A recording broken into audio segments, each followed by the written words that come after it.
Diya, Min, and June wait at the horseshoe for their parents to pick them up from school. Why does it always take Mom so long to get here? I'm so hungry, I would even eat a pizza with pineapple. Mom should just let us walk home ourselves. It'd be way faster. Especially if she buys us Heelys. But if you did that, I'd have to wait for my mom alone. It'd be so boring. Oh, I thought of that already. We can channel walkie-talkies while I'm rolling away on my Heelys. That sounds fun. The three of them peer down the horseshoe at the long line of cars, hoping to catch sight of their rides. My mom's car is tan-colored. They should make cars in better colors, like sky blue or pink. Yeah, I bet it did. There's still a lot more. It's 'cause adults are boring and have bad taste. They should sell cars with pictures of dolphins on them. Everyone would want one. Diya perks up as a beige Toyota drives into the horseshoe, but it's the wrong model.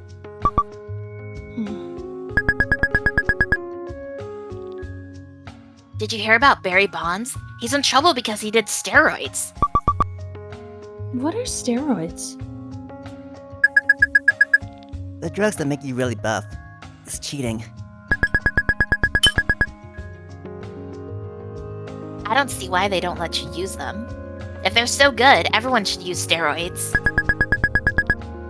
Baseball would be more fun if everyone was super strong and super fast.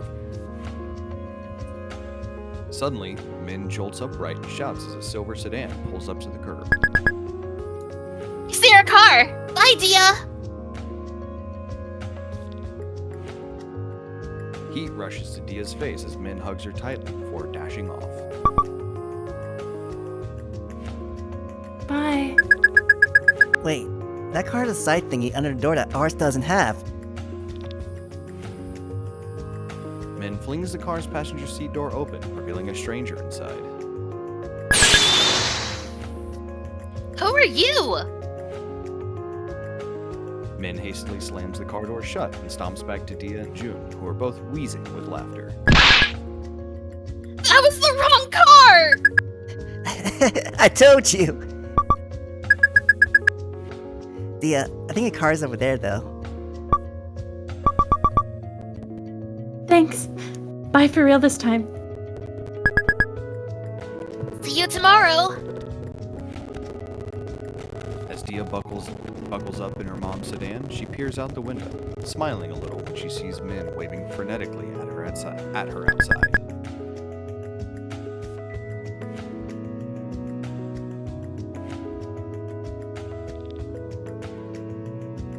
How was your day at school? Okay. We had to write about an invention we'd make in class today. What did you invent? A better bed that makes it so your stuffed animals can never accidentally roll off it. I thought of it because last night while I was sleeping,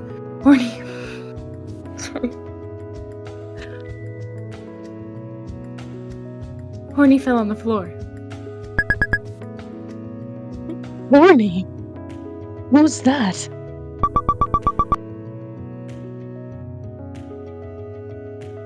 My cow plushie. He's one of Snakey's older brothers. He was all cold and alone for hours and I didn't know. Maybe you should give Horny a different name, like Moo. Why? It'll be hard for him to get used to it. You must have the most loved stuffed animals in the entire world.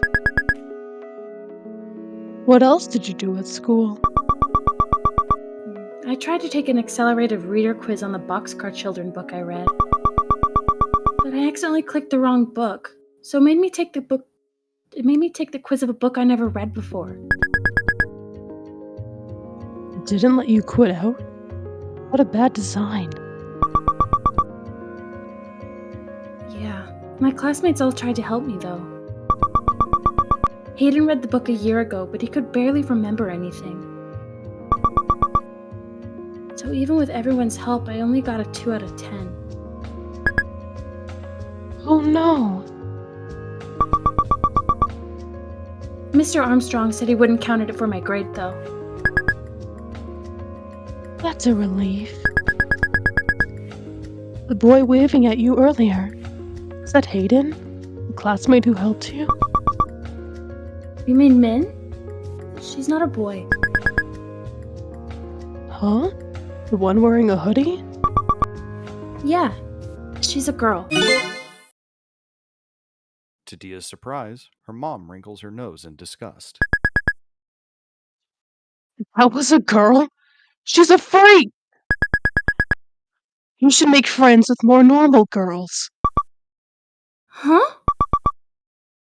That's not very nice. But it's true. She looks like a boy. Stay away from her or you'll catch it too. Catch what? It's not like she has a disease.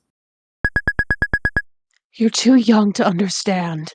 Only freaks look like that. It's bad to judge people by what they look like. You don't even know her. She's really nice to me. You don't need to know her. There's clearly something wrong with her. She's only acting nice because she has impure thoughts toward you. What's that supposed to mean? Even if she has problems, I can tell her and she'll fix them. We're friends, so she'll listen to me. You can't change people, especially not weirdos like that. If they're bad, they're bad. It's a waste of time to try. If you can't change people, then how can she change me into looking like a boy? Can't have it both ways. You're normal, so you have to stay away from weirdos like that. I don't care. She's my friend. No, you can't be friends with her anymore.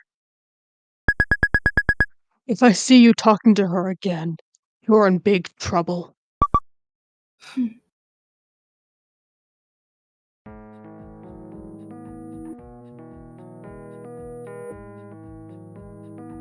Min pushes Diya back against the locker room wall, kissing her again and again.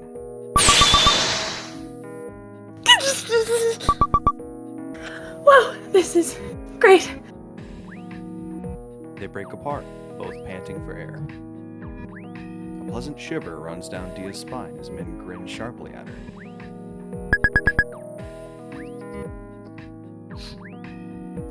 Oh, you like this, don't you?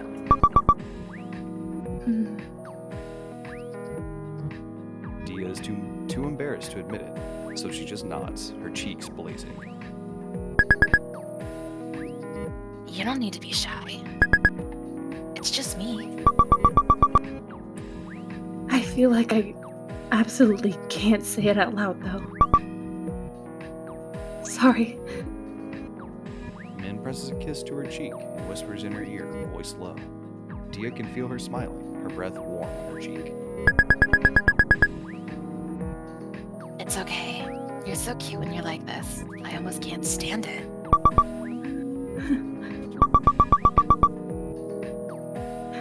It's so surreal dating a friend you've had a crush on for forever. Sometimes I get scared that us getting together was just a dream. And when I wake up, we'll just be friends again. But it's real. Somehow a miracle happened and now I'm her girlfriend. Min holds Diya's hand as they wait for their rides home. No one knows about us except the baseball club. And maybe the workers at the dessert place we had our first date at. So we end up kissing in the locker room a lot because the lockers block the view and you can hear it if other people walk in. But it's still fun. I love spending time with Min. She can almost even make me forget I have a presentation tomorrow in biology. Assignments that make you talk in front of the class should be outlawed. What's wrong? You look worried about something. You can tell? Of course I can. What kind of girlfriend would I be if I couldn't even tell if something was bothering you? You're like a mind reader. Psychic. Nah, I just know you. You got all tense and quiet. So, what's up? If someone's bothering you, I'll kill them. No questions asked.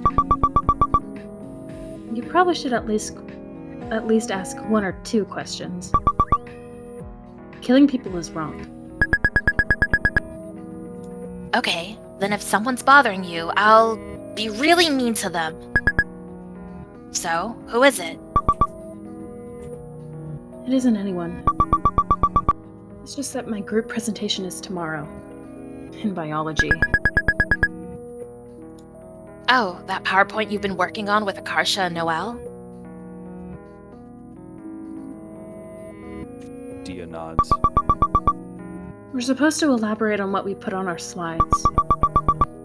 But I get so nervous in front of everyone that I blank out. What's there to be nervous about? You know all the stuff, don't you? Even if I know all the facts in my head, I can't improvise at all. It's hard to string words together on the spot. I always have to write down everything I'm going to say, word for word beforehand, and memorize it. Their conversation is abruptly cut short when a beige sedan turns the corner into the school. My mom's here! She picks me up after the baseball club if it ends late enough for her to be done with work. I'll hide. Bye. Min roughly pulls Diya close for one last kiss before dashing out of sight. Diya tries to slow her shaky breathing to a normal pace. I'm calm. I need to look normal.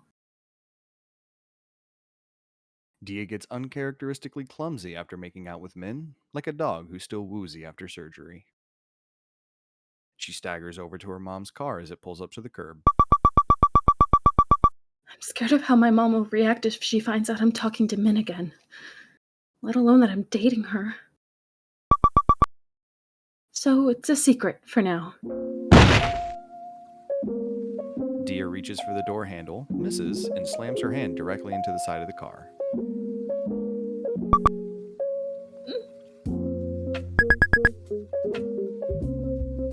What's the matter with you? Nothing. Diya hastily pulls the door open and gets into the passenger seat, trying to look natural.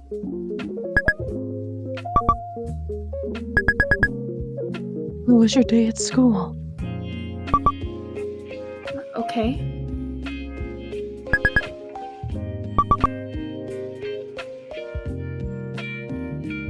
On the radio, a woman sings to a catchy beat.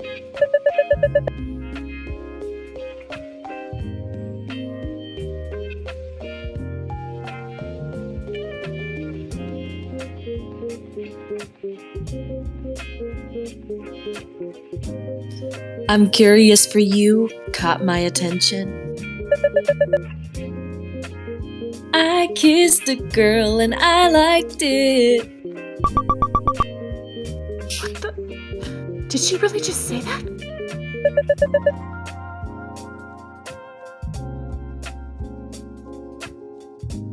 The taste of her cherry chapstick. I kissed a girl just to try it. Is she allowed to say that on the radio? It doesn't break any laws? Diya shifts uncomfortably in her seat as her mom frowns at the lyrics. I kissed a girl? What kind of terrible song is this? Disgusted, Diya's mom changes the station.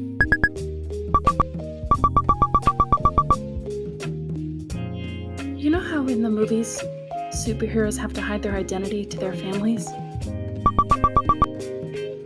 I'm doing that in real life. All the time.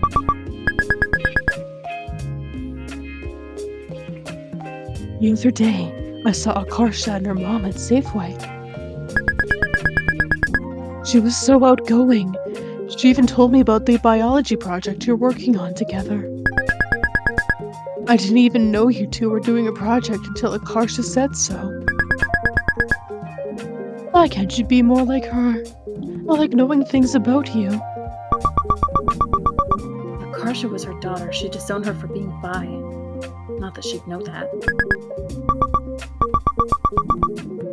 I never really know how to fill the silence when I'm with my mom. I don't know what I can talk about with her. She really loves me, but she comes from such a different time and culture that talking to her kind of feels unpredictable. Sometimes she'll surprise me by getting upset over something I didn't expect would cause problems at all. So my safest bet most of the time is just to stay quiet. It's annoying how she's raised me to be afraid of talking, yet expects me to magically turn out like a child who is raised normally.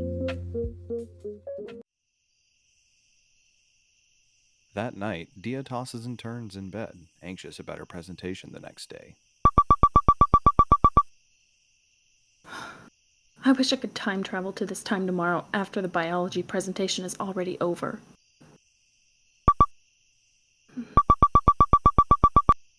I need to stop thinking about this. It's making my mind race. I can't relax enough to sleep. Diya checks her alarm clock. It's midnight already, and I need to wake up at 7 tomorrow. I need to fall asleep right now, or else I get less than 7 hours of sleep.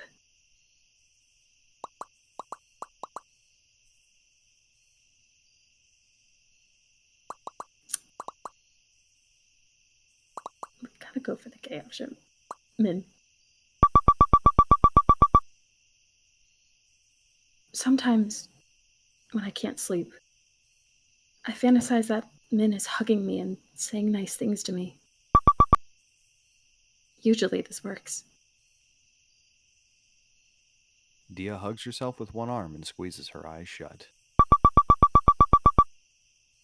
Min is holding me really close and telling me I'm going to fall asleep in her arms. She's stroking my side with her hand. Hands. Primates have hands too. And their thumbs are opposable like pandas' thumbs. These similar features are called analogous structures. Shoot, I started thinking about the presentation again! Okay, forget the presentation, just think about Min. Min is holding me really tight and saying nice things to me. And we're all alone together. It's just the two of us. Two. Birds and bats are two groups that evolved to fight independently. Diya keeps trying to imagine Min comforting her without getting sidetracked, but after an hour, she's more awake and frustrated than ever. There's so much anxious energy pent in my body. There's so much anxious energy pent up in my body. I feel like running a marathon. Maybe if I release all that energy, I can finally doze off. Diya frantically starts doing sit-ups in bed. After a few sets, she switches to doing jumping jacks in the middle of her room. Yeah! Become tired! After several minutes of frenzied exercise, Diya lies back down in her bed, heart pounding. Phew! Hopefully that didn't just make me even more awake. Diya warily checks her clock again. It's 2 in the morning? I need to fall asleep right now so I can get at least 5 hours of sleep. Diya ends up lying awake for a few more hours. Just as the sun begins coming up, she loses consciousness from sheer exhaustion. After what feels like a few minutes of sleep, Diya's alarm goes off. Diya hits all of her alarms without even bothering to open her eyes. I don't feel rested at all. Barely got any sleep. Her morning routine includes lying in bed for 10 minutes, thinking about how tired she is.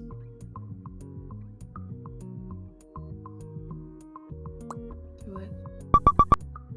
No. I'm so anxious, I feel like I'm gonna explode. I don't have biology until fifth period, so I'm gonna be stewing in this dread for hours.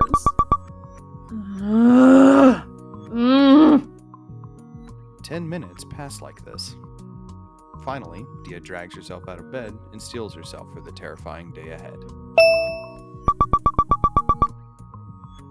Akarsha messaged me. That normally means she's on her way to my house. Hey, Diya. Huh? What is that?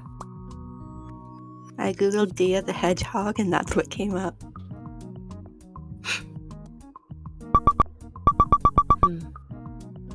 How can she act so normal on a day like this? I wish I was all outgoing and good at talking like her.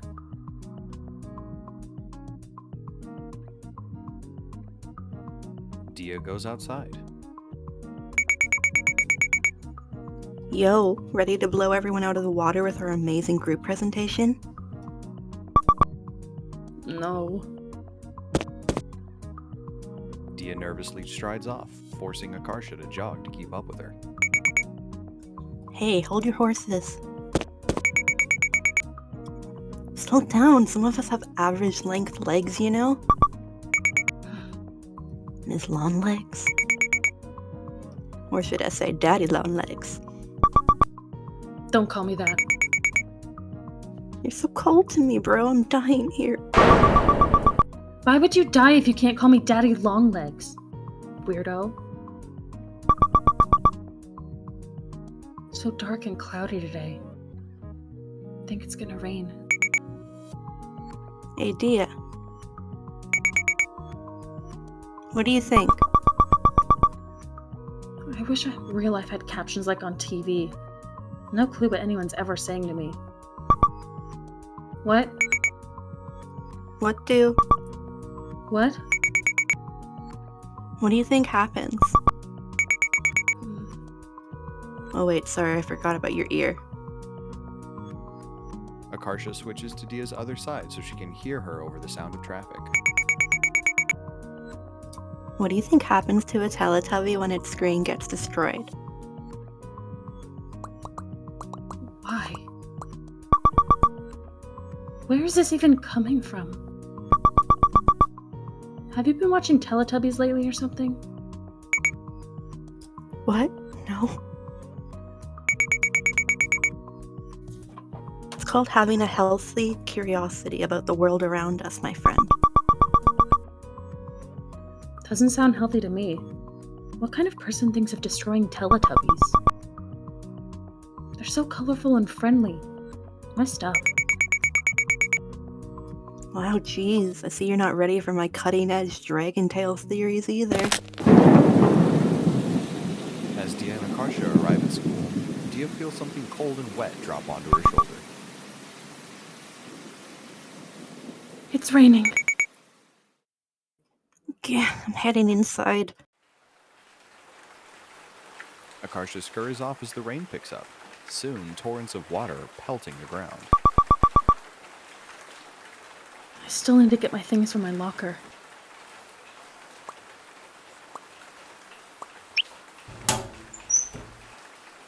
Noelle is hunched over in front of their shared locker and frowning at its contents. Good morning. We need to remove our books from the locker or they'll get soaked in the rain. Oh no. Won't the roof overhang block it? No? Look at it. The wind's blowing the rain inward.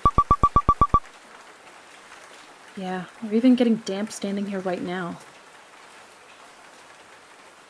Diya takes a mini travel umbrella from her backpack and opens it. As Diya diligently holds it over the two of them, Noelle holds her daily water bottle out to her without looking. Also, can you open this water bottle?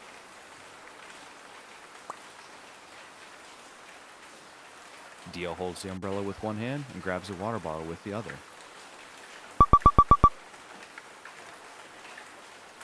Don't have enough hands to open it. Diya carefully balances the water bottle on top of Noelle's head as she continues pulling her library books from their locker. Diya grabs the bottle's cap with her index finger and thumb while pressing the bottle down on Noelle's head with the rest of her hand.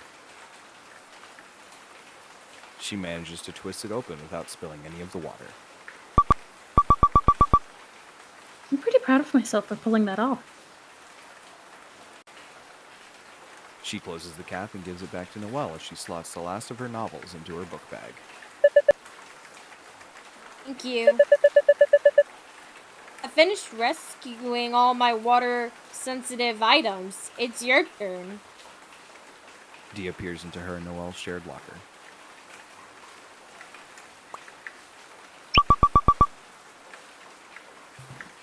This is rosin for string instruments. The first time Noelle showed it to me, I tried to eat it. Why do you have this anyway? You only play piano. It's the same kind Akarsha uses. She plays the cello in her orchestra class. Whenever she drops and cracks the one she's using, she leaves it in her locker, and I secretly replace it with an identical copy. How do you get in her locker? I figured out her locker combination. Can't she tell it's just new rosin? No, I always scratch up the top and make it look worn so it looks identical to the one she dropped. This is the third one. And now she's convinced her rosin has self-healing abilities. Noelle goes to such lengths just to mess with Akarsha sometimes. I don't really know what to make of it.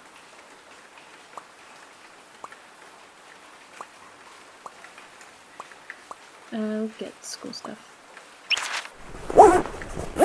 Diya slips her books and binders into her backpack. What is that? Valentine's card? It's the Valentine's Day card Min made me for this year. Every time I see it, I feel happy. You still haven't taken that home? I'm paranoid my parents will find if I do. Min said a lot of stuff in it. Even if she were a boy, I don't think they'd be okay with it. I see.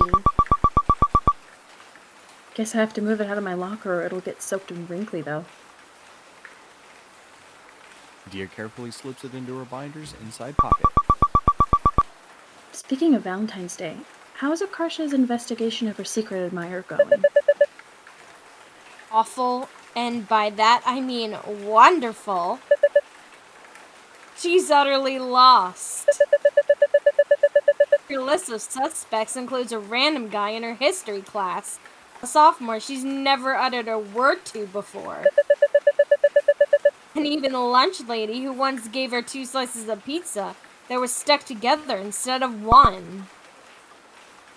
Wow. We really can't keep this up every Valentine's Day without her realizing it's us. Yes, as long as we don't accidentally let it slip at some point. Lunchbox. Out of curiosity, Diya checks what Noelle has for lunch today. Rice porridge. Noelle really likes this. I shouldn't eat it. I don't have much of an appetite today anyway. Deeper in the lunchbox, there's also a Ziploc bag of neatly peeled apple slices. Thoughtful of your mom to do that. Do what? Peel the apple and slice it. Most people just eat them whole. Guess she has to show me she loves me somehow. Since she lacks the emotional maturity to communicate it through words, she's left to express it through actions. Funny. That sounds like someone else I know. Are you insinuating I'm the same as her? Maybe. I wish I could deny it. Does your mother do the thing too, where after you have an argument, instead of apologizing, she just suddenly leaves you a plate of fruit to eat? I thought it was just my mom who did that. Must be an immigrant mother thing.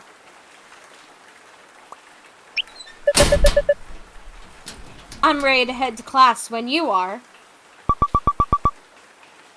Wish I could just head home and go to bed.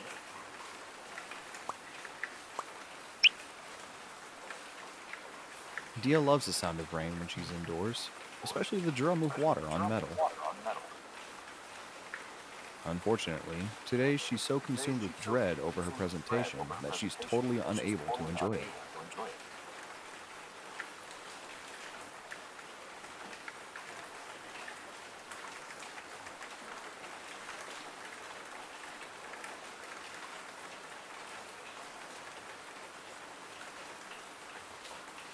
Her next few hours pass in a sleep-deprived haze.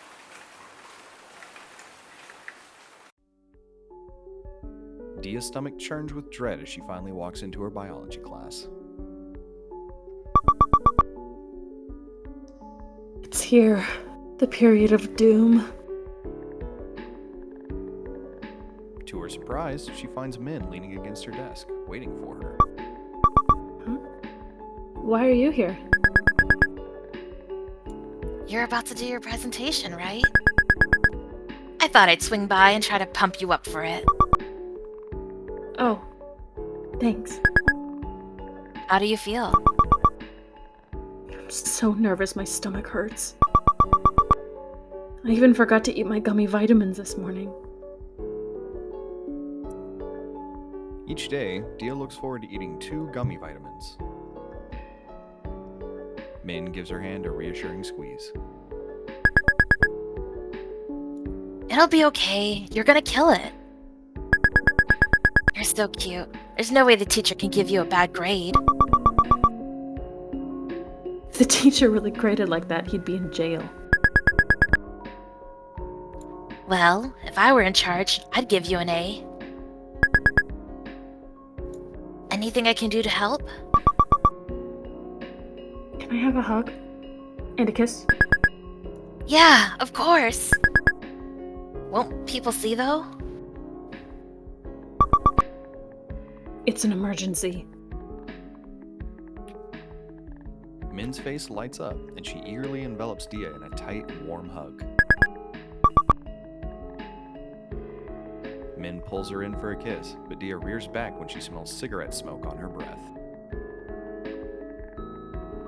Because Diya is so tall, when she doesn't want Min to kiss her, all she has to do is stand up straight. Yuck. Were you smoking again? Huh? Yeah. You should stop. It's bad for you. Didn't you ever see a DARE presentation in elementary school? They came to my class and it was so scary I pledged not to do drugs or peer pressure forever. You don't think it looks badass? No. Dare to resist drugs and violence. How do you even start doing it? Back in Florida, I mostly hung out with a group of guys who smoked. And we'd set things on fire and do other dangerous stuff.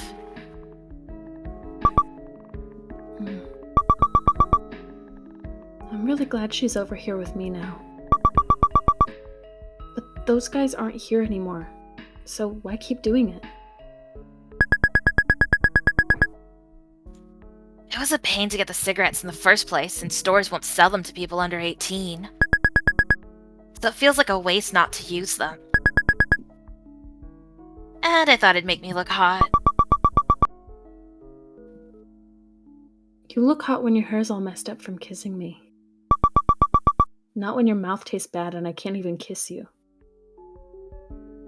Noelle scowls as she sits down at her desk.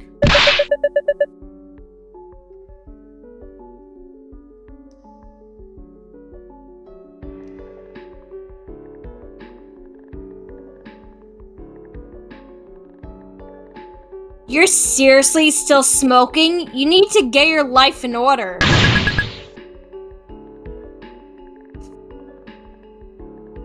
I don't need to hear it from you, too. I don't even do it that often. Aren't you gonna be tardy for your class? The bell's gonna ring in about a minute. Oh shit. Better run. Go. I'll live. Probably. Tell me how it goes later. Min sprints off. Seconds later, the bell rings. Do you think she made it? I couldn't care less. Min is so cool. But I hope she stops smoking. They say people don't change, but I hope that's not true. It's too sad if it is. As another group starts presenting at the front of the class, Diya wipes her clammy palms on her hoodie. We're gonna get called up any minute now. Diya, please try not to panic. When you're not speaking, you can hide behind me if you have to. Just don't bolt off. Okay. Can I hide behind you too? No. No fair. How come Diya gets to but not me? There's no reason for you to. It looked like we're doing those dances where everyone's standing behind one person and waving their arms. And you better not do that horrendous British accent. Why not? It'll be a hit. More like a hit on our grade. Accents aren't a proper example of divergent evolution. But we need stuff to spice our presentation up. It's drier than the Sahara Desert. So, this is a biology project, not a circus performance. Before Noelle can press Akarsha any further, the first group finishes their presentation to scattered applause. Alright, it's our turn. Come on, Diya, let's do this. Diya feels like she's having an out-of-body experience as she follows Noelle and Akarsha to the front of the class. As Noelle brings up their PowerPoint on the computer, Diya hides behind her and nervously looks out at the class sitting before them. I should have worn clothes that blended in with the classroom better so no one can see me. Like beige colored. I should have thought of that earlier. It's over. It's curtains for me.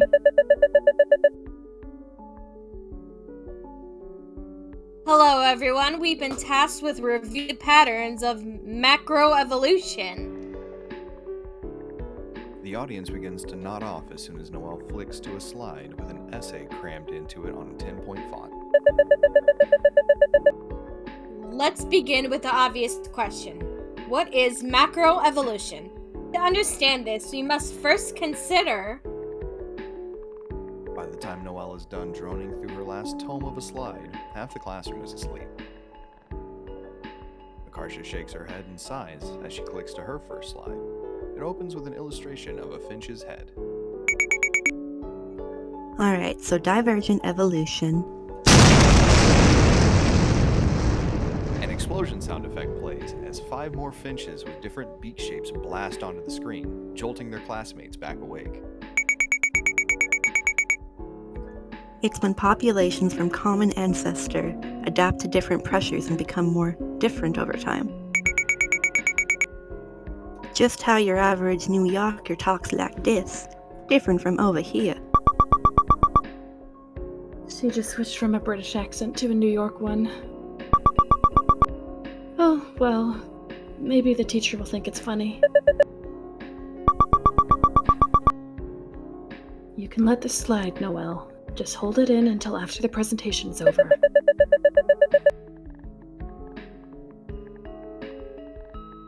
Actually, accents don't count as divergent evolution.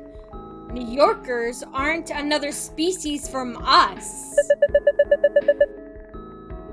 They're not so different. They can't produce fertile offspring with other humans. But if they keep things up at this rate, that might change. Think about it. Would you reproduce with someone who talks like this? What? I don't see how that's relevant. Just admit your example is invalid already. Oh yeah? Akarsha clicks the mouse. A stock photo of a gravestone appears on the slide with the pinwheel transition. What if that was your gravestone? What then? Did you add this to the PowerPoint just to use as a comeback? The class giggles as Akarsha clowns through her slides, but Diya's stomach churns as they stare at the front of the room with renewed interest. I don't want to be here. I wish I could time travel to 30 minutes from now. And with that, I pass things over to my buddy Diya. When Diya doesn't move from her hiding spot behind Noelle, Noelle steps to the side, exposing her to the audience view. Diya takes a deep, shaky breath before quickly rattling off the speech she's mentally rehearsed hundreds of times over the past 24 hours. Convergent evolution is the independent evolution of similar traits in the species that are only distantly related. For example, giant pandas have 6 fingers on their thumbs and opposable like primates' thumbs. These similar features are called analogous structures. After barreling through the slide in a matter of seconds, Diya quickly flips to the next one, her hand shaking from nerves. Another example of convergent evolutions are birds and bats. Birds and bats are 2 groups that evolved flight independently. She manages to zoom through the rest of the presentation in about a minute flat. After their classmates give them a tepid round of applause, Diya follows Noelle and Akarsha back to her seat in a daze.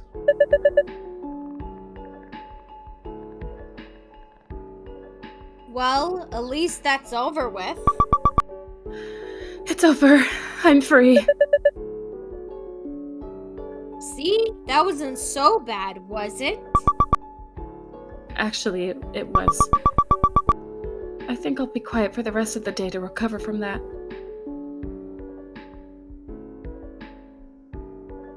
To Diya's relief, the weather clears up just in time for the baseball club meeting. Sakura goes up to bat, and Diya readies herself to catch Min's next pitch. Besides Min's signature knuckler, the only pitch she knows is a fastball. It's pretty mediocre compared to her knuckleball, so she rarely uses it except during practice like this. Min hurls one of those fastballs to Sakura. Sakura flinches as she gets drilled on the shoulder by the baseball. Ow! Shit. Oops. Yeah, I'm good. I don't think I broke anything. Walk it off! At least if this were a game, you'd get to head over to first base as a consolation prize. Wait, so getting hit is like a free pass to first base? It's not free, it hurts. Sakura walks off, rubbing her shoulder. Akarsha eagerly takes her place at the plate. Min throws a pitch her way, but instead of swinging the bat, Akarsha purposefully leans in towards the ball. It narrowly misses her, and Diya manages to recover from her surprise in time to catch it.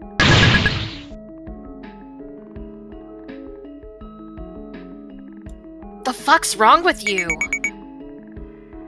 I'm becoming a hit by pitch specialist. If I can master getting beamed as much as possible, it'll guarantee I always make it to first base. Why would you do that instead of just hitting the ball? Hitting the ball is so fun. Hit me. I know you wanna. Stop making this weird. Homophobic hate crime. What? The B in LGBT stands for baseball. Just saying. Yeah, well, I think the B is for bitch. Having lost her patience, Min beams Akarsha on purpose.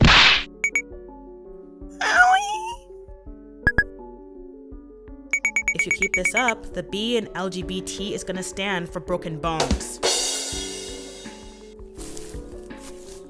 After practice, Diya slings a big equipment bag over each of her shoulders and hauls them to the locker room. I'm being so helpful.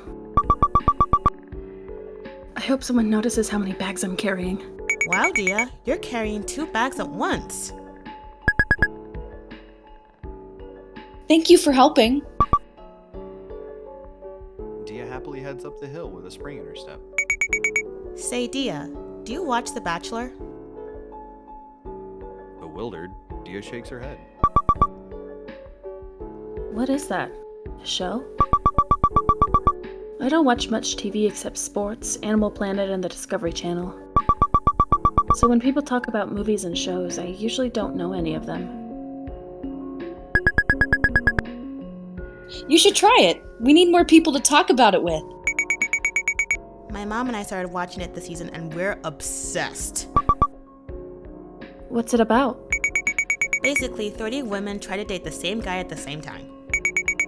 Each week, the guy eliminates some of them until finally he proposes to the last one standing.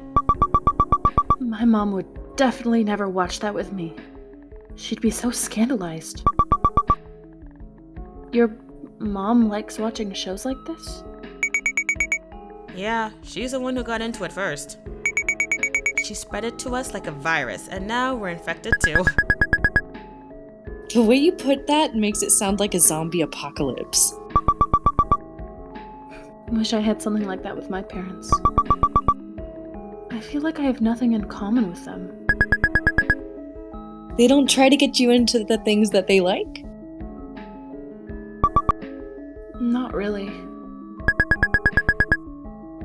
For instance, I initially got into baseball because my dad is, well... Alright, there's no nice way to put this. My dad's really weird. There definitely could have been a nicer way to put that. Whenever he drives, he makes us listen to radio broadcasts of Mariners games. The Mariners? You're not even from Seattle. Ichiro is an incredible player, though. But he's a weirdo. The guy only decided to stay in Seattle because his dog told him to. So, I would stay in Seattle if my dog told me to, too. He does grow on you. They're all such strange little guys. I think that's just your Stockholm Syndrome speaking. Who knows, maybe it is. As for my mom, her thing is Madonna CDs. I could sing every word of True Blue since kindergarten. Isn't the first song about a teenage girl not wanting to get an abortion? I didn't say I understood every word. Maybe listening to all that Madonna did something to you as a little kid. Excuse me? What was that?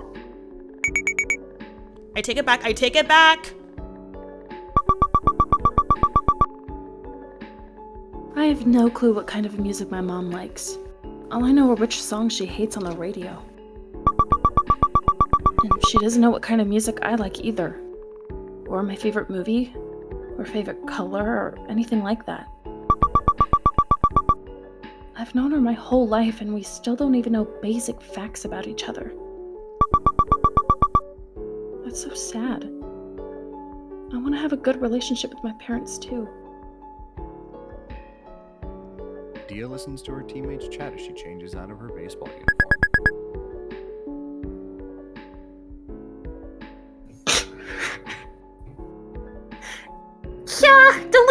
legs? I haven't shaved for like 2 days. You shave that often? I just do it when it starts looking gnarly. Your hair's not all coarse and gross like mine.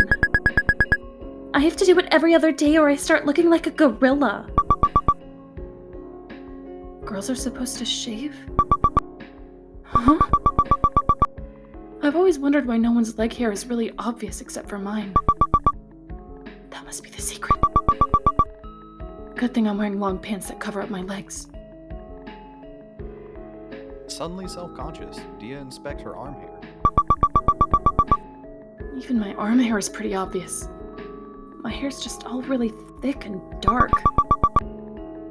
There's even hair on my fingers. Is that normal? Maybe everyone's secretly judging me when they see it. After the club meeting, Diya gets into her mom's car with renewed determination.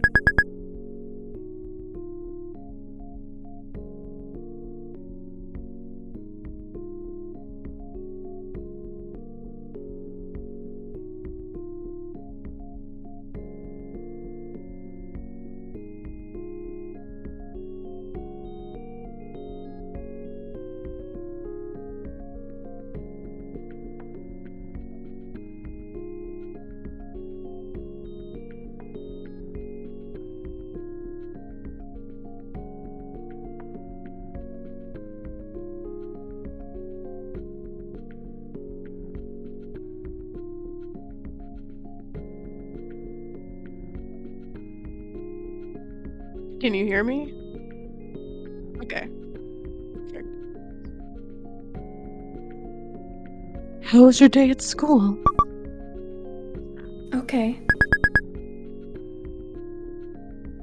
Did the presentation go well? Think so. Just glad it's over. When I grow up, I'm going to find a job where I never have to talk to people. Diya's mom smiles knowingly and shakes her head. I'm the same way. I'm embarrassed of my accent, and it makes phone calls so scary.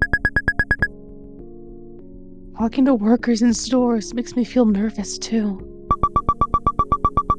Me too. I wish we could write questions on a piece of paper and they have to write their answers back too. Yes! It'd be the best if you could slip the paper through an opening in the wall, so they don't even know what you look like. Wow. I'm enjoying talking to my mom. I guess it's only natural that we have some things in common. I forget that sometimes. She used to do long-distance running in India, and she always encouraged me to play sports because it was good for my health. Maybe I can ask her about something else that's been bothering me. Emboldened by her success, Diya speaks up as they sit at a red light. Can you get razors the next time you go shopping? Razors? What for? To shave? My leg hair is really long. Diya's heart sinks as her mom wrinkles her nose with distaste. Do it. Shaving will make the hair grow back thicker and darker. That doesn't sound true. Pretty sure that's a myth. No, it's true. Shaving is a terrible idea. But all the other girls at school are doing it. That's because it's Christian culture. Our family doesn't follow those rules. Why do you want to shave so bad anyway? Are you trying to show yourself off to boys? No. You're too young. Who is it for? Do you have a boyfriend? No. Are you sure? Good thing I can actually answer this honestly. I'm not lying. I don't have a boyfriend. Her mom scrutinizes Diya's face for a moment before turning away, seemingly satisfied. Good. Because you need to focus on school. The right time to date is in college. That's when you'll be able to find a nice boy who meets all the requirements. Requirements? What requirements? You know, the regular ones. Someone who's Hindu like us, doesn't smoke, and has high income. Yeah, I definitely can't tell her about Min.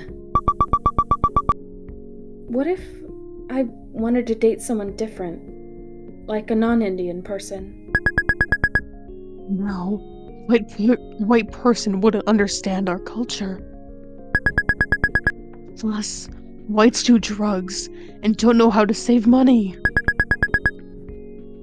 Just remember, no BMWs, no blacks, Muslims, or whites.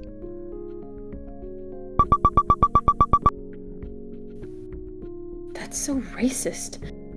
I don't even want to know what she thinks of Korean people. What you want is unrealistic. How can you immigrate to a country where we're less than 1% of the population and then expect me to marry the way you did in India? It's not unrealistic. My friend Himaja's daughter did it. You're not any less pretty or smart than she is. You can find a way too. It's not that easy. I can't control who I fall in love with. If I fall in love with someone who doesn't match your criteria, I'm not going to turn them away just for you. No, that's not right. If you marry a waste fellow, what will other people think? Why does it matter what other people think? My opinion should be the most important one. No, this is bigger than just you. You have to consider how it affects everyone, like your parents. If you marry a white man, everyone will think you're a self-hating Indian, and your parents didn't raise you with correct values. It already looks bad enough that we let you quit Carnatic music because you wanted to play baseball. So you're asking me to give up my whole life in exchange for 10 seconds of approval from some aunties? I had to marry within my parents' requirements, too. Just because you put up with mistreatment from them doesn't mean I should put up with the same thing from you. Mistreatment? I turned out perfectly fine. How can it be mistreatment? I don't think you turned out fine at all. Your way of thinking about this. That's the way of thinking from Christian countries. Indians aren't like that. They're not so selfish. Well, this isn't India. I'm American. What? You think you're white? It doesn't matter where you are, you're still Indian. You have to honor your culture. Why do I have to follow the rules of a country I've never lived in before? As long as you're under our roof, you will. This is an Indian household. Could it be that my mom thinks people don't change because she doesn't change? It's like her opinions are frozen in time from 20 years ago when she left India. And they never shifted to match the world around her.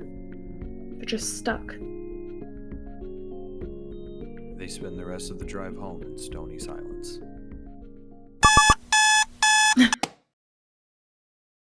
Diya hits her alarms and flops back into bed. Her morning routine includes lying in bed for 10 minutes, thinking about how tired she is.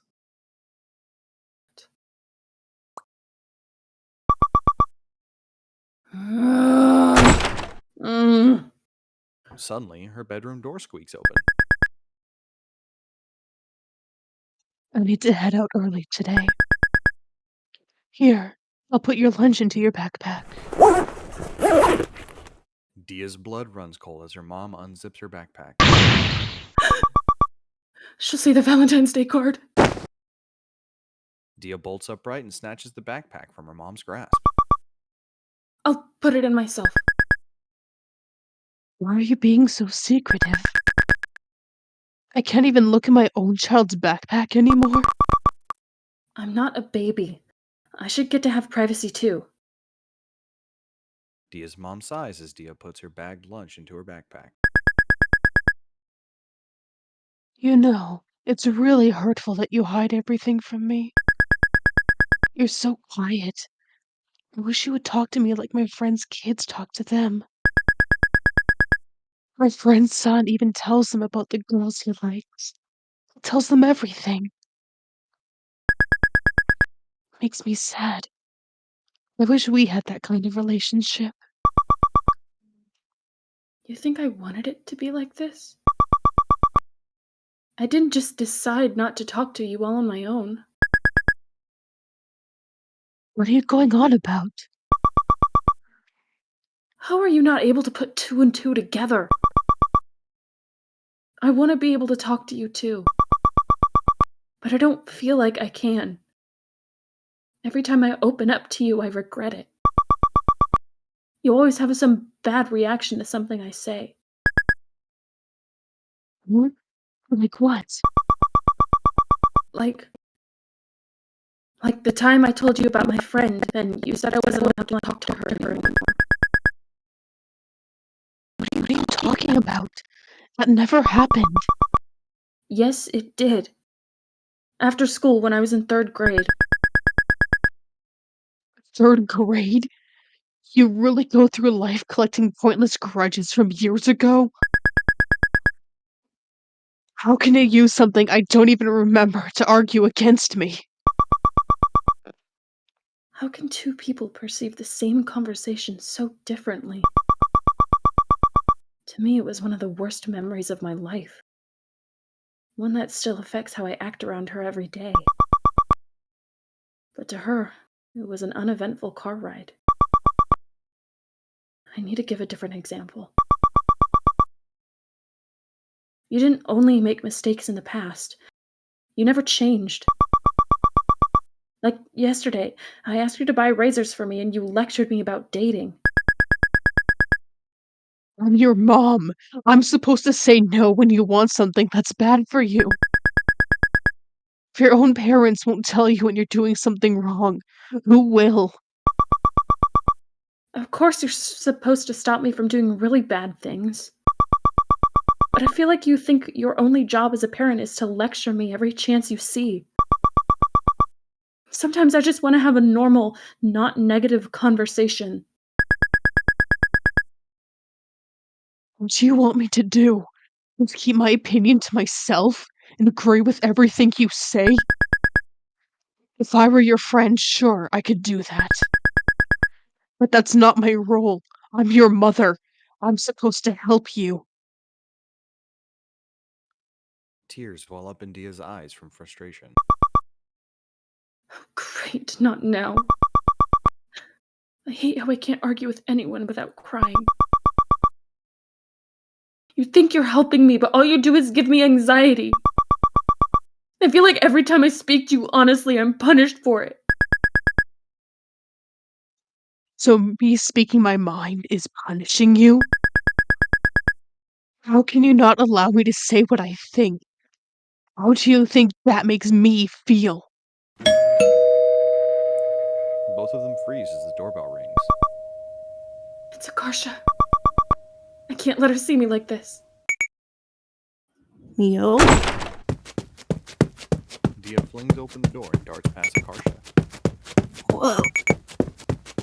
Homie, wait up!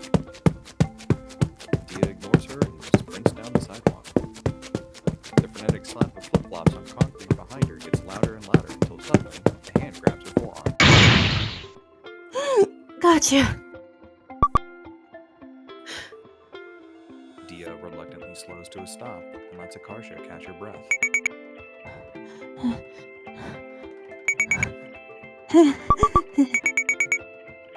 What's with you today? You seem bold. Got in a fight with my mom. Diya wipes her tear-streaked face with a sniffle. She gave up her whole life for me. I'm the person she loves most in the whole world. We can't even have a normal conversation without hurting each other. It's just sad.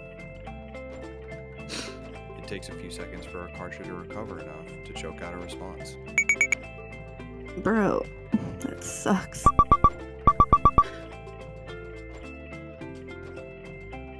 Do your parents know you're bi? Sorta. We haven't really had that conversation yet, but they definitely know I'm a little funky. How do you think they'll react when you tell them? I don't know, but they're pretty open-minded, so I think they'll get over it. Lucky. My parents will freak out if I come out. But I feel like a bad gay person for hiding it. Why? Instead of trying to educate them, I'm living a lie. Dude, it's not your job to educate your parents if it'll ruin your life. The gays aren't gonna come arrest you. It's not bad to, worry about surviving first. Sooner or later, we're gonna get caught, though. We're so bad at keeping things secret. And if I want to live with Min someday, that's going to be impossible to hide. Especially since we're gonna move really far away. Huh? Where are you going? Don't know yet, but somewhere far from her parents, so she doesn't have to see them unless she wants to. When we do that, my parents will notice I'm gone too. Yeah, but by then you'll be an adult. They won't be able to stop you from doing anything. But they'll still be really upset, and I don't want that either. They'll get over it eventually. Dealing with Desi parents is like the 5 stages of grief: denial, anger, bargaining, depression, and acceptance. You don't know that. My parents aren't like yours. Do your parents really love you? Yes? Then it's still the same. Might take ages, but they'll get over it eventually. Like in baseball speak, you're not trying to hit a home run off a single pitch. It's more like a 9-inning baseball game. You gotta be in it for the long haul and wear them down over time. Is that the best I can hope for, though? I wish I were closer to my mom. But it's hard to feel loved by someone who doesn't really know you. It's like our relationship was built on air. There's nothing there because she's always loved a version of me that doesn't exist. When they're waiting at a crosswalk, Diya takes the chance to dig a tissue out of her pocket and blow her nose. It's not even like my parents are as bad as Min's. They're not violent or abusive, and they try to support my interests. My mom was never trying to hurt me. She just doesn't know any better. In the grand scheme of things, I'm spoiled. I live in a nice house, and my mom cooks me delicious food every day. But it still hurts to think about the kind of parents I could have had. Akarsha smacks Diya on the back as they near the school. Come on, dude, cheer up. 10,000 gay people are born every second. In the time since we left your house, 3 million gay people drew their first breath. That can't be right.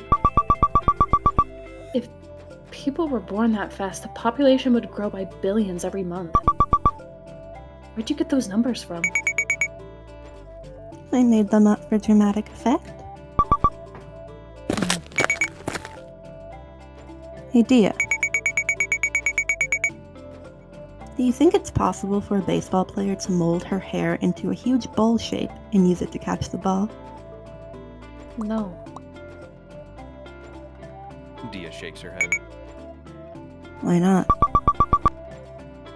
What do you mean, why not? It looks so dumb. but it'd be convenient. How would they fit the batting helmet over it? They can mold their hair into the batting helmet shape when they're on offense. What kind of weirdo would do that? Akarsha grimaces as they reach the school campus. I have this huge cramp from chasing you earlier. I'm all sweaty now too. Not my fault. Get in shape. I'm gonna go wash up and take a tinkle. Can you not say it like that? Not say it like what? The tinkle thing? Too descriptive. Unfortunately, Akarsha is already out of earshot and saunters off without answering. Guess I'll use my look. As she opens her locker, Min comes up behind her. I forgot how to pronounce this. Good morning. Min-Seo. Oh, it's the other thing. Min taught me that phrase a long time ago. It means hi in Korean. Maybe she's touched that I still remember it? Diya laces their hands together.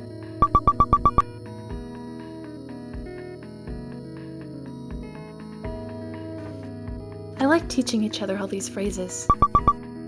It's like a secret code.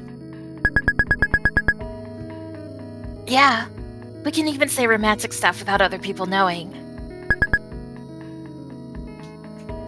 Like spies. Min brings Diya's hand to her lips and presses a kiss to her knuckles. Min is so romantic. She's like a prince.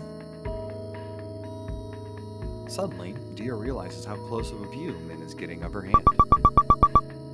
Oh, I have hair on my hands and fingers. She's going to see it. Diya frantically wrenches her hand out of Min's grip. Huh? What's wrong? I guess Min likes me so much nothing bad's gonna happen if I tell her.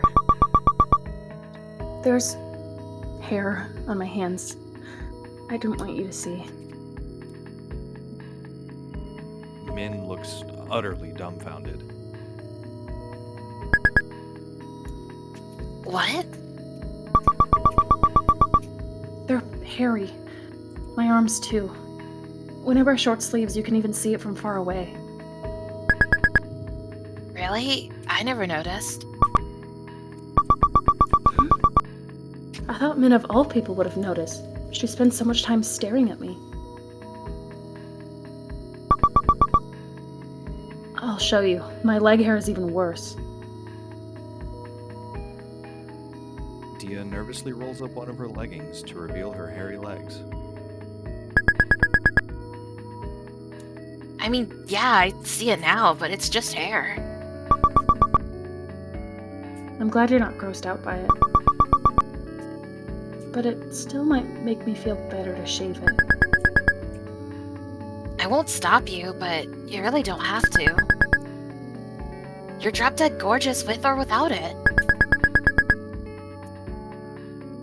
Like, think about those poodles you like. The ones with curly hair. Carpet dogs. Yeah, whatever you want to call them. They have fur all over their legs, don't they? Doesn't it look so bad and weird when people shave their legs bare? Yeah. How's your leg hair any different? It's just a normal part of you. It doesn't make you any less cute. I guess that kind of makes sense. It makes total sense. It's the other way around that doesn't make sense. It really pisses me off when I notice all the crap the world tries to force on girls. Min gets really fired up when she talks about this stuff. Like, this leg and armpit shaving shit, and making them think they have to like pink and have long hair. If you have a brother like I do, the difference is really obvious. It's all fake. Min is so smart. Thanks. I feel a little better now. Good. If anyone makes fun of you for it, I'll be really, really mean to them. No one's around right now. I really want to kiss her. Diya leans in, and Min catches her lips in a fierce kiss. When they break apart, Min looks very proud of herself. Notice anything different? That was a really nice kiss, but I have no idea what she's talking about. I got rid of the rest of my cigarettes. You threw them away? No way! I sold them to some junior for $15. That's not good. Well, at least it's not me smoking them anymore. That's true. Was it hard to quit? I mean, it's not like I was addicted, so it wasn't that bad. I was a little worried she wouldn't listen, but now that she did, I almost feel guilty. Thanks. But I feel a bit bad I made you change just for me. Huh? You didn't make me do anything. I decided to quit because I figured it'd make me happier if I got to kiss you more. Noelle kept sending me these annoying as fuck studies gloating that she was gonna live longer than me too. Honestly, it was worth it just to make her shut up about it.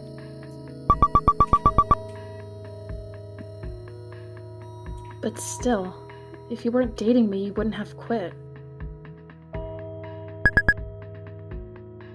I guess not. But isn't that what people mean when they say a couple's good for each other? Like, they bring out the best in each other? Oh.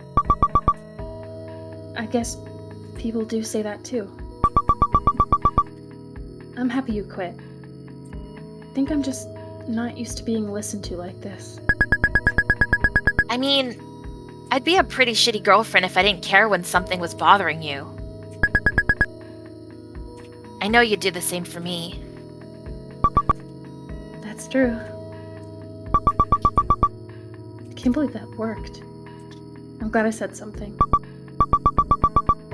But isn't it common sense that you can't change people? Huh? That sounds so cynical. But sometimes it does happen. Sometimes you want someone to change and they won't. I mean, I guess it's technically true. You can't change people. All you can do is tell them how they make you feel. Then it's up to them to change. Some people will make that leap for you, but others won't. Yeah. I think I just need to make my peace with that. I'll always make that leap for you. Even if it was from a car to a truck while they're still driving really fast, like in The Matrix. That sounds scary. I hope that never happens. But I wouldn't get hurt at all, and I'd look really badass doing it. You already look badass doing normal stuff like pitching. Why this? Diya's heart rate quickens with excitement as Min pulls her into another kiss. Diya shudders as Min slips a hand up her shirt, sliding her warm palm across the small of her back.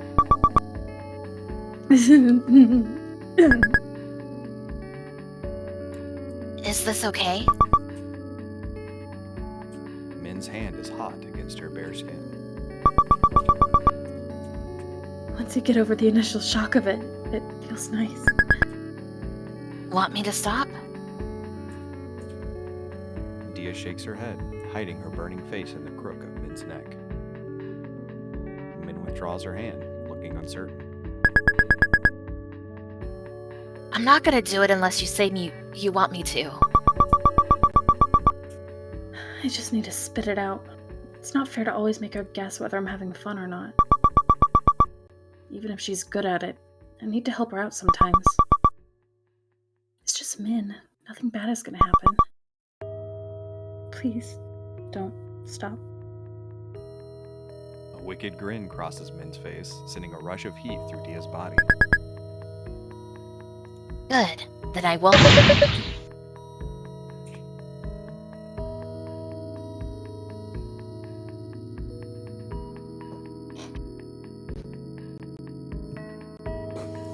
May I please get my textbooks? You're blocking the locker. Sorry.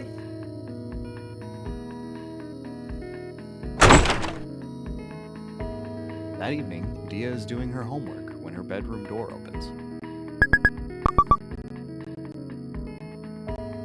Her mom silently places a bowl of sliced mango on Diya's desk and leaves the room. Diya nibbles on the fruit and continues working on her assignment.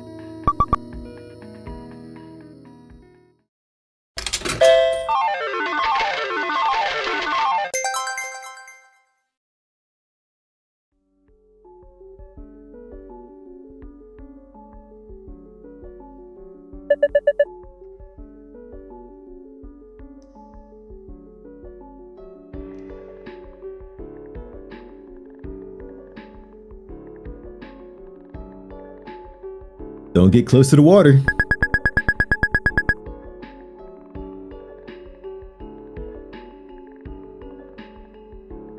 Come on, what's the point of a field trip to a bayou if we don't even get to splash around in it a little? I mean, there might be alligators in there. It's probably dangerous. Min sullenly trudges along the edge of the bayou with the rest of her classmates.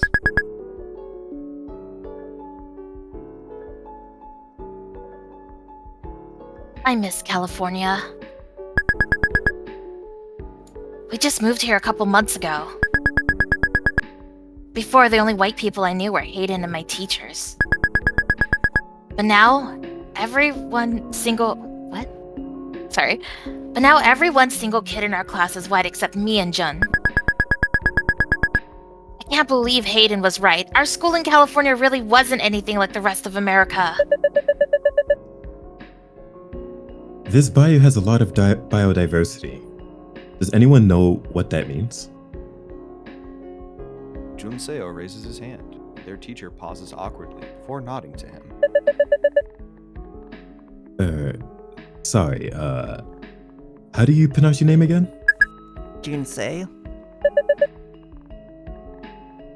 I'm sorry, can you repeat that one more time? Yeah, Min-Seo. He nods with his brows furrowed, still looking lost.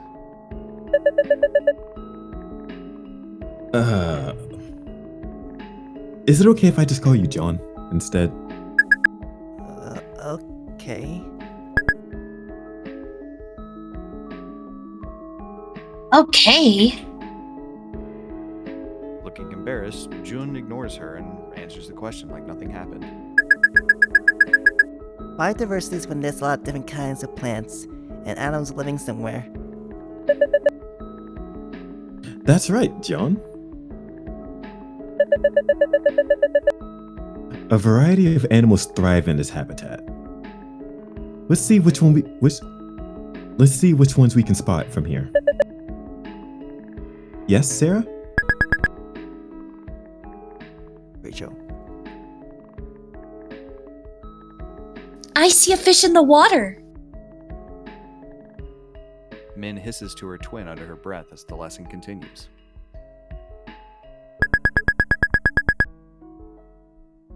What was that? Now the teacher's gonna think it's okay to call me Minnie or something. If people start calling me Minnie Mouse, that'll be the absolute worst. I don't think that's gonna happen. It better not. I hate Minnie Mouse. She's weak and wimpy looking.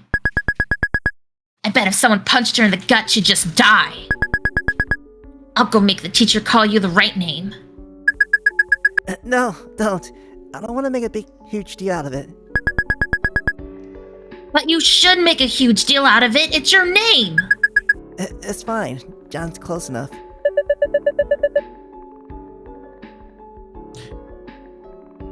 It looks like the ant walk is ready for us now.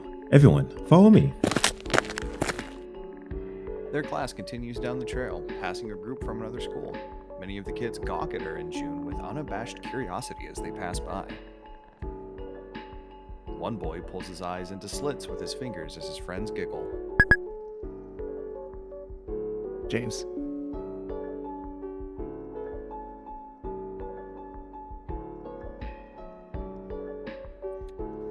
Oh, hello. We not speak English. What the? You wanna go, dickhead? Fight me! Oh, he's madman, alright, kid. I don't sound like that, bitch! Enraged, Min punches the kid in the face. He topples backward. There's a huge splash as he lands on his butt in the shallows of the bayou.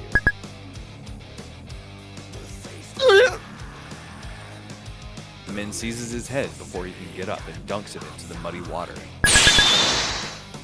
Get him, gators! Min, stop it! Hey! Oh. Hey, get off of him! Min sits seething in the back seat as her dad drives her and June home.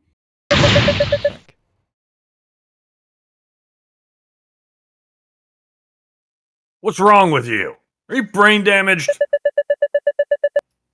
Now look, I have to pick you up in the middle of work because you couldn't behave yourself. That was good. I don't see why I have to be punished too. I didn't do anything wrong either. Your teacher said you tried to drown a boy.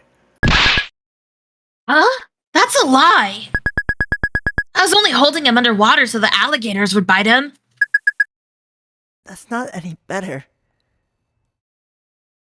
Their dad curses and lays down the horn as a Honda changes into their lane. Ah, Gasikya! Cut me off! The car lurches forward with squealing tires. Her dad is racing to catch up with the offending Honda, his eyes wild. What's he doing? He's gone nuts! A horrible cold wash runs down Min's spine as her dad maintains his breakneck speed beside the Honda and lays down the horn. Ah!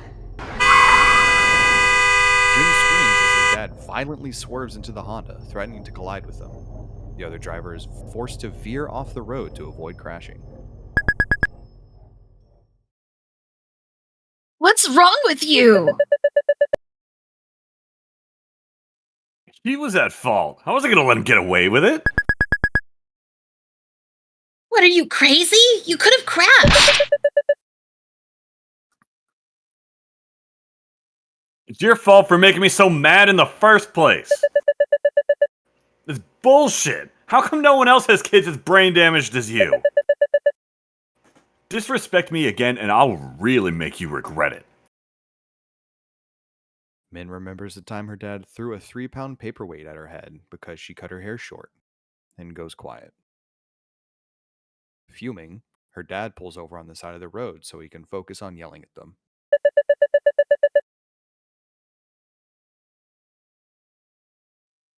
Tomorrow, at school, you say sorry to your teacher for causing so much trouble. Why should I have to apologize? I didn't do anything wrong! That jerk was asking for it. He was being racist and saying we didn't know English. It doesn't matter what he said. What's gonna happen? You'll lose an arm if you don't hit him? Don't go crazy when things like that happen. What about what you just did? You just went ballistic 5 minutes ago. Can't you be more like your brother? June is so well behaved. You don't understand. You weren't there. You think you're the only one who's had a hard time in the world? People wouldn't even hire me because of my accent. Who wants a manager who's an immigrant? When I got rejected from job after job, what was I gonna do? Complain? Cry like a baby? Why do I have to sit through this lecture too? I didn't even do anything. Be quiet. It's an important life lesson. Just listen. If I got mad like Min-Seo and beat up all the people who rejected me, you know what would have happened? I would have landed in jail, and you'd all starve to death. But that's not what happened. Instead, I just worked harder. I got certifications, studied day and night, and got rid of my accent. And then, I was so much more qualified than all the white guys. Companies were forced to see how skilled I was. See? You have to be smart. Wasting time whining about it is never going to solve anything. This is you, whining. Min's dad imitates her in a high-pitched voice. So unfair, no fair. We're crybaby.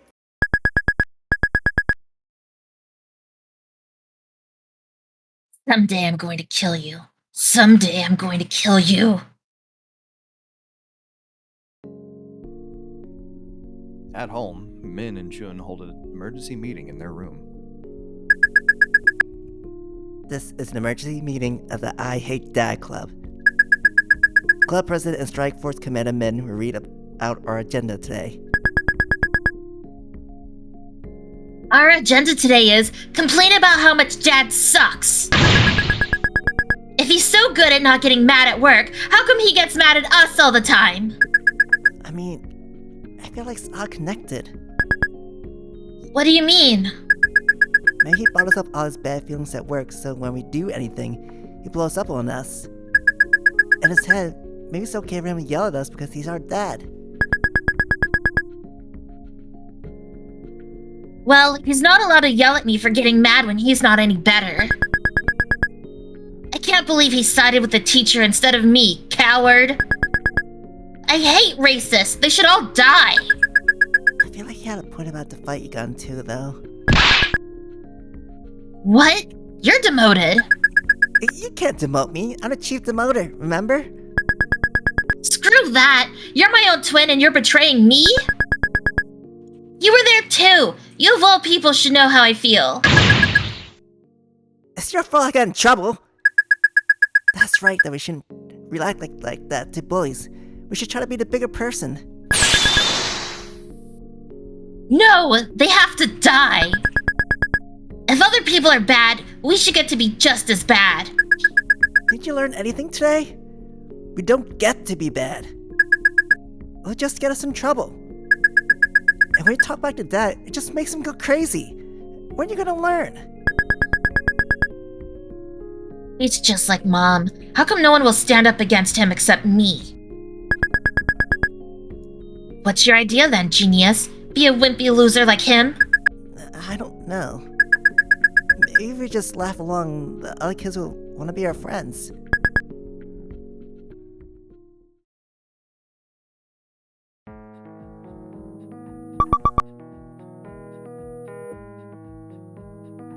Min, can you act?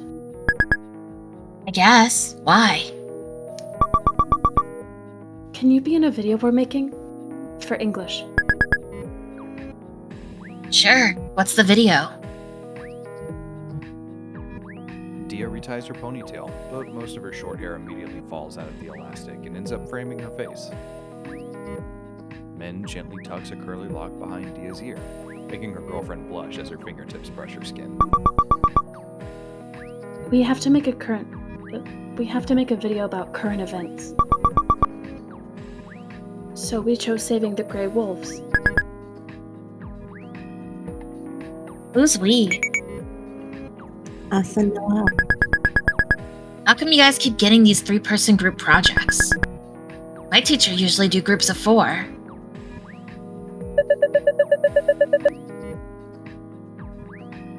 They are 4-person projects. It's just that usually no one else wants to be in our group.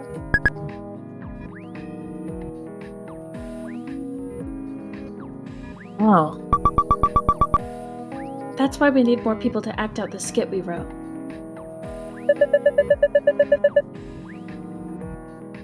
Actually, if we just made a few simple cuts to the script, 3 people would be more than enough. Your feelings on the subject matter are distorting your judgment. No, we need 3 people for the Wolf family alone. There's no point in showing an entire family of wolves. A single wolf will suffice. No, it's more sad if there's also a mommy and a daddy. Yeah, stop censoring our artistic vision. I've never seen you two gang up on Noelle like this before. It's because she's wrong about this. If we're gonna make a video, it's our chance to create a masterpiece. We can make it so funny. Funny, that doesn't sound like the same thing Diya is going for. I want it to be like How to Be a Ninja. What's that? You haven't seen it? No? You have to watch it. It's the funniest video I've ever seen. I found it on this website called YouTube yesterday. I even converted it to an MP4 online so I could watch it on my iPod. Min puts in one of Akarsha's earbuds so she can hear the video. Akarsha takes the other. In a living room, two teenage boys do cartwheels and kip-ups to the song Kung Fu Fighting. Oh, they're both Asian? They look about our age.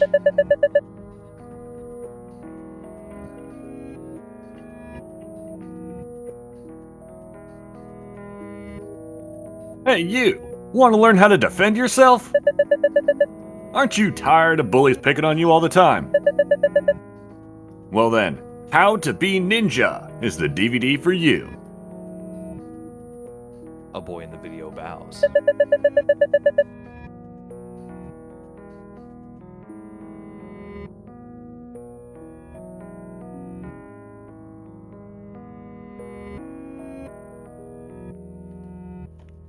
Hello everyone, my name is Hanate Wakuso Shiso Tadashite Teriyaki Suzuki Auto Civic.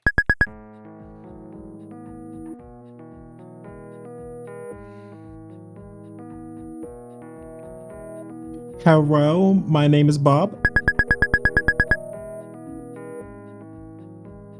I don't know if I've ever seen two Asian kids like me starring in anything before. And they're being funny and everything. The first lesson in being a ninja. Already, Akarsha is cracking up so hard at the kid's line delivery, the iPod is quaking in her hands.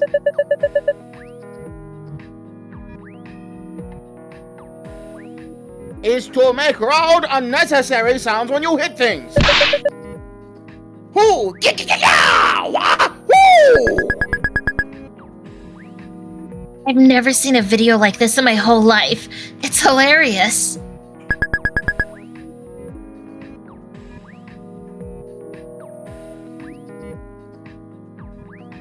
You must be able to transform into anything. An animal, a tree, You must be able to imitate anyone.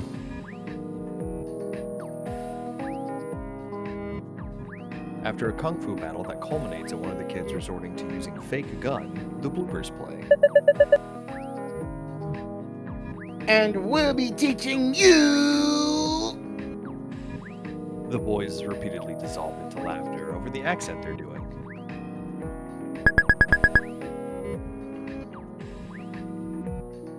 They look like they had so much fun making this. Right? So inspirational. They're like our age and they made such an awesome video. If they can create something that iconic, so can we.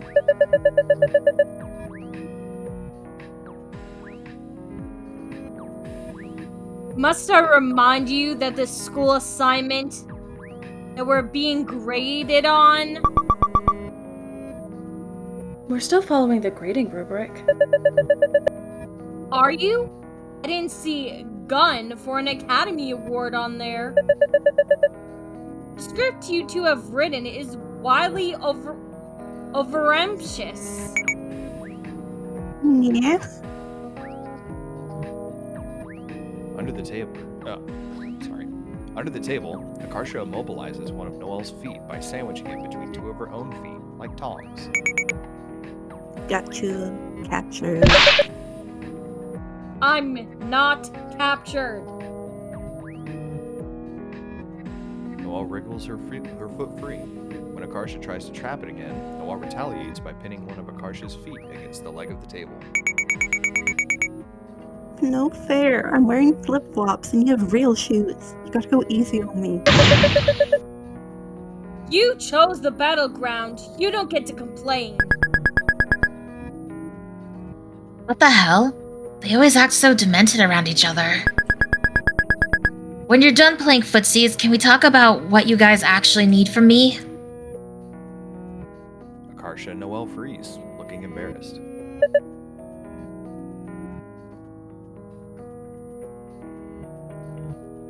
What?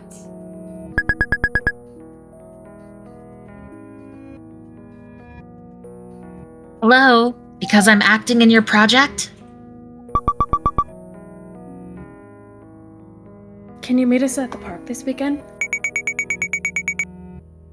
Yeah, that's where we're filming. It's kind of woodsy looking spot at the edge of it. Do I need to bring anything? No, just you. We're still working on the script, so we'll give it to you there. I'll take care of the costumes too. Sakura and Yuki have a ton of stuff we can use, so they're gonna bring it all. Cool, I'll be there.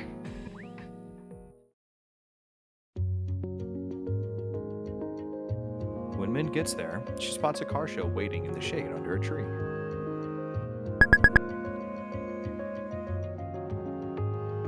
Where is everyone? Noelle said that Diya's mom just picked her up. It's so annoying how Diya's mom always has to... Sorry. It's so annoying how Diya's mom has always been fine with Noelle, but not me. And Sakura and Yuki are running late because they couldn't find a hat they wanted to bring. We don't need Cryssa and Liz till the 4th scene or so I told them they could show up whenever. Wait, they're acting in it too? Yeah, we pretty much ended up summoning the entire baseball club to help. Min joins Akarsha under the shade. So any progress on your crush? Didn't I already tell you I got rejected? You told me you half-assed a confession through fucking text before chickening out and passing it off as a joke. Well, I was flirting pretty hard before that happened, so either way, they should have gotten the message at least subliminally. Subliminally? Have you been listening to a thing I've been saying? Go big or go home. I literally can't even tell who it was you were flirting with. Okay, I know. What's next? What's next? Confessing to them on April Fool's Day? Actually, that's not a bad idea. You've got to be kidding me. When Diya and Noelle show up, Min runs over and presses a kiss to Diya's cheek.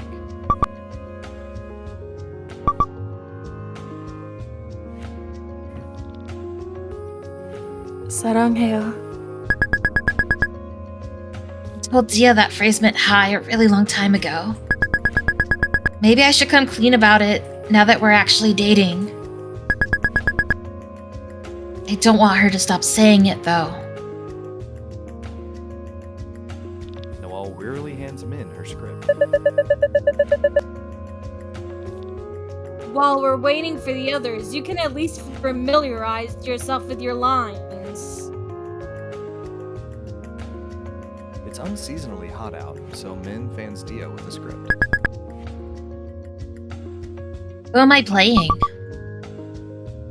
The evil hunter. Whoa, sick! So what do I do?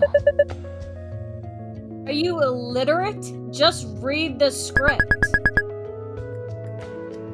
I will. Just give me the Spark Notes version first.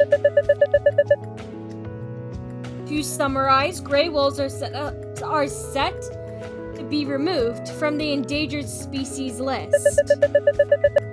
I'll be playing a reporter first. I'll interview an environmentalist, Diya. Next, I'll interview you, an evil hunter. Lastly, I'll interview a family of wolves on their opinion. During this last interview, the evil hunter kills Wolf Pup, played by Akarsha. You really don't like this script, huh? It's clearly biased. It doesn't make sense to extend special treatment to wolves just because they're cute and fuzzy. It makes sense in my heart. From an objective numerical standpoint, their populations have recovered enough that these protections are no longer needed. Humans have a thriving population too. Does that mean aliens aren't allowed to hunt us for sport? Min reads the script as they argue. It's physically battered and marked with edits. Must have been fighting over this for hours. Guys, wait, I have another idea. I just saw a video of a guy setting a pile of leaves on fire and it exploded. Can we try to work that into the video too? No! Diya slips her hand into Min's as Akarsha and Noelle argue. Like we have some time to kill before everyone else arrives. Min looks around the park.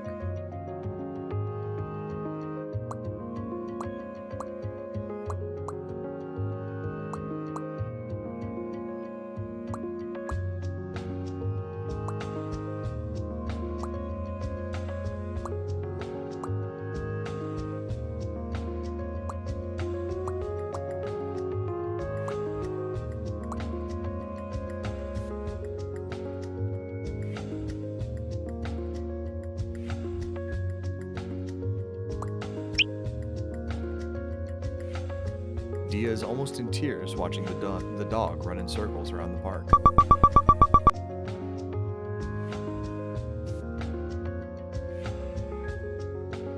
He looks like a banana dipped in chocolate and he doesn't even know it. The way you think is so fucking cute. The dog catches a frisbee with its mouth and brings it to its owner.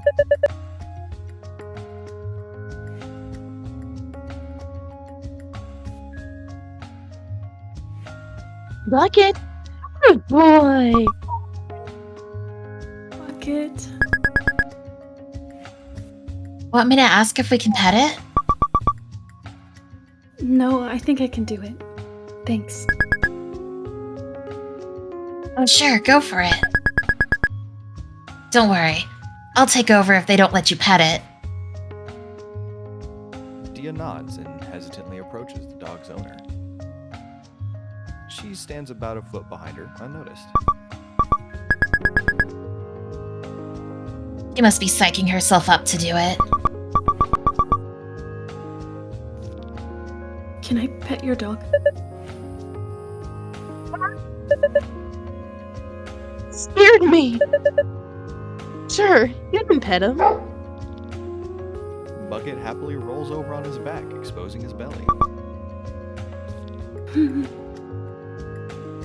Diya gives the dog a hearty belly rub as he blissfully writhes around in the grass.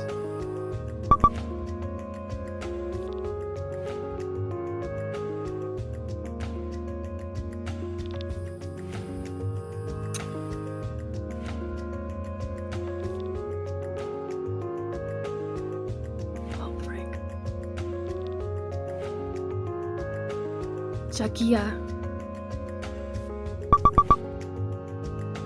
Do you want to pet it too? He's talking to me. Yes. Min rubs the dog's belly with both hands. His rough fur is a little smelly. When When she stops, the dog looks up at her expectantly. He's asking for more. You're still petting him too. He really wants a whole crew massaging him at once? After a solid 5 minutes, Bucket still hasn't had enough pets. It's okay. You can stop. I don't want to keep you guys here all day. Oh, okay. Thanks. Min squeezes Diya's hand as the guy walks on with his dog. You did good talking to that guy. I'm trying to get better at it. Used to think I was just awkward because of my ear, but I think I partially picked it up from my mom. She's old and still scared of answering the phone and talking to strangers. I want to be different. Oh, I get that feeling. I don't want to be like my dad, no matter what. That's why I'll never have kids. I never want to do the things he did to me to someone else. You wouldn't be like him. You're not a bad person. I'm worried it's easy to do it by accident.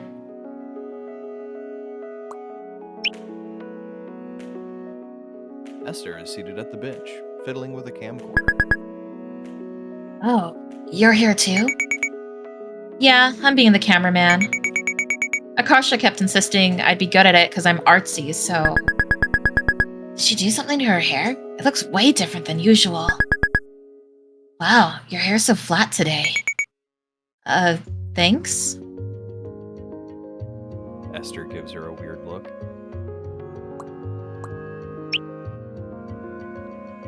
It's a dead husk of a tree. Yeah, let's throw rocks at this tree stump. I bet we can knock the bark off of it. Okay.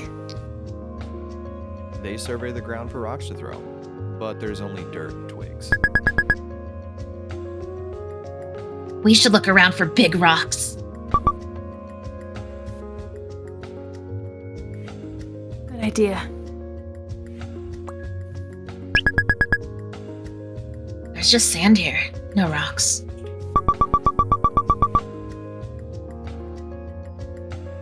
I'm sad we're too big for playgrounds now. They should make playgrounds for teens and adults. Yeah, all the scenarios we'd come up with while playing pretend were so fun.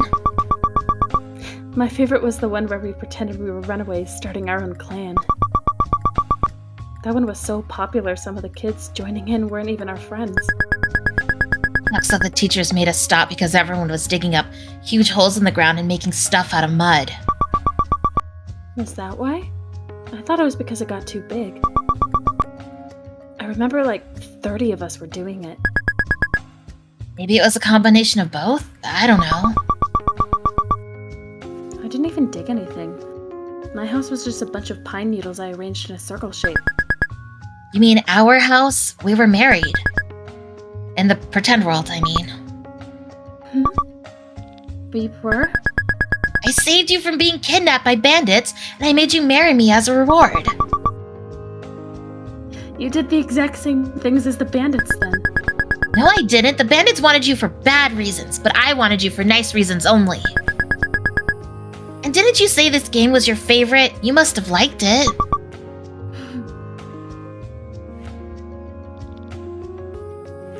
Realizing that Min's right, Diya is so embarrassed that she doesn't respond.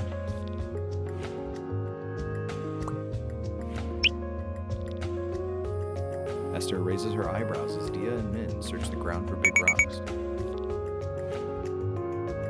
What are you doing? Looking for rocks. Have you seen any? There's a pretty big one over there. Ester points to a large stone on the ground. Thanks.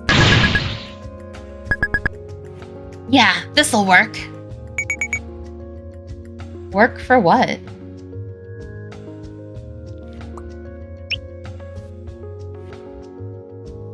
It's a dead husk of a tree stump.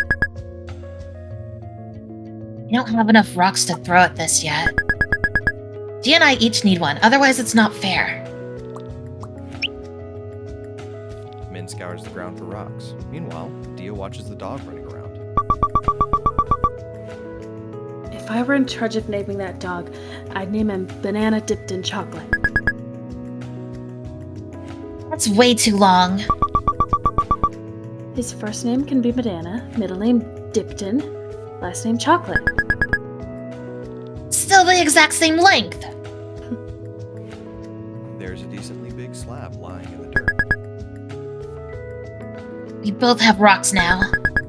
Let's go throw them at the tree stump. Okay. Yeah! Min hurls a rock at the dead stump. It hits it with a thwack, causing a small piece of dry bark to fly off. Cool. Yeah. She's so impressed by me. I bet she wants to kiss me so bad. Diya follows Min's lead and fires a rock at the stump. It slams into the stump so hard, its top half explodes in a shower of bark shards. Whoa. That was so badass. Thanks. She's the most perfect girl in the world. Min has to hold herself back from grabbing Diya and kissing her senseless. I wished we didn't have to hide that we're dating. I get why we have to, but I wish I could just shout it from the mountaintops that you're my girlfriend. It's still true, even if you can't say it. But it'd be nice to say it so everyone knows. Yeah, I know what you mean. I wish we could go on more dates. I want to go everywhere with you. The aquarium, PetSmart, Home Depot light section, airplane. Airplane? Why? Do you like flying? Not really. I like looking out the window and eating the pretzel packet. And Southwest gives you a little stirrer with your drink that's shaped like a heart, but that's it. We haven't done it together before, though, so I think it'd be fun. I want to see how you react to it. Me too. I want to see your face when they give you the heart-shaped stirrer thing. We should each ask for a different free beverage and share, so I could get to try 2 drinks instead of just 1. Imagining it makes Min's heart feel like it's about to explode. Forgetting her surroundings, Min surges forward to kiss her just as Diya does the same, causing their mouths to crash together unexpectedly hard. Sorry, got too excited. That was the worst kiss ever. Let's redo it. Wait, will people see us? Oops, I forgot. Maybe we should lie down in the grass. Huh? Why? That way it'll look like we're just wrestling. Diya lies down, and Min gets on top of her and starts making out with her. It doesn't look anything like wrestling. Diya clutches at Min back as Min presses kiss after kiss to her lips. It's so cute. Do you know that? Maybe a little. Diya goes still underneath her, suddenly looking uncomfortable. What's wrong? A bug crawled under my shirt. Diya sits up and unsuccessfully gropes around under her hoodie for the bug. Every neuron in Min's brain misfires as Diya hikes her hoodie all the way up over her bra, exposing her bare torso.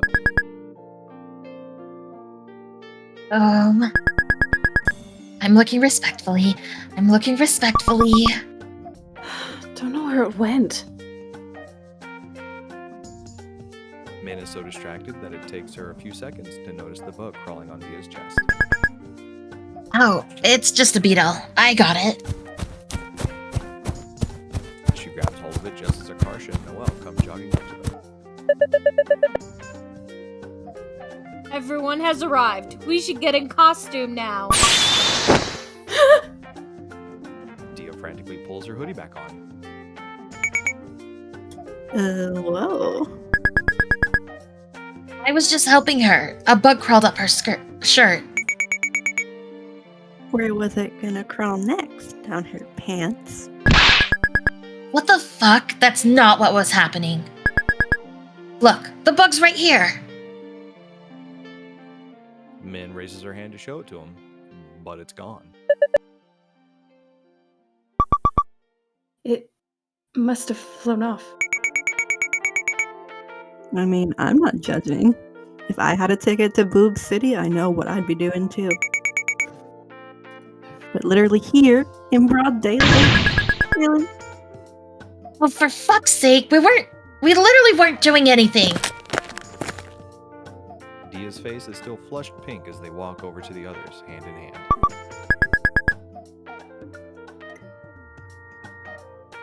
Hey, was she making you uncomfortable? I can make her stop. No, it's okay. Thanks for asking. I feel pampered with you. Good, because you deserve to be pampered. The group gathers around Sakura and Yuki as they haul a pile of clothes and props out of a duffel bag. Sorry we're late. I was turning the closet upside down trying to find everything. Any objections if I play music from my phone?